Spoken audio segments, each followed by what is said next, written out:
So ito mga master, Ford Ranger. So may titirahin tayo ngayon. Ang concern dito ay hard starting siya. So may time na mag hard starting siya. So aandar siya pero hindi siya tutuloy.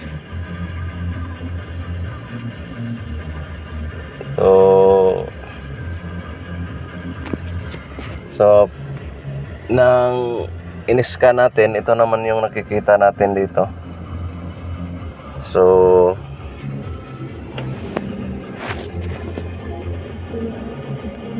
powertrain,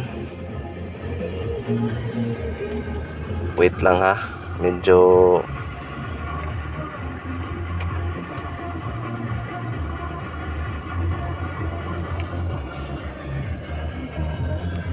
yan.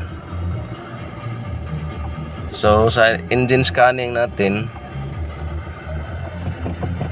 so paglalabas yung camshaft sensor, ayun oh.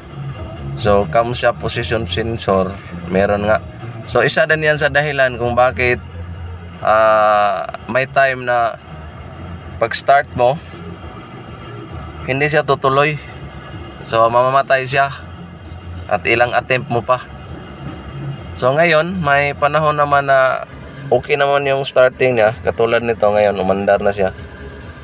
So ang concern talaga dito, sabi ng lady driver na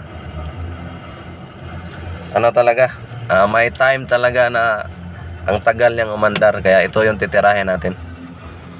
Alright, Ford Ranger, I think nasa 2017 model siguro to. So ito yung trouble code niya. So ito yung titingnan natin.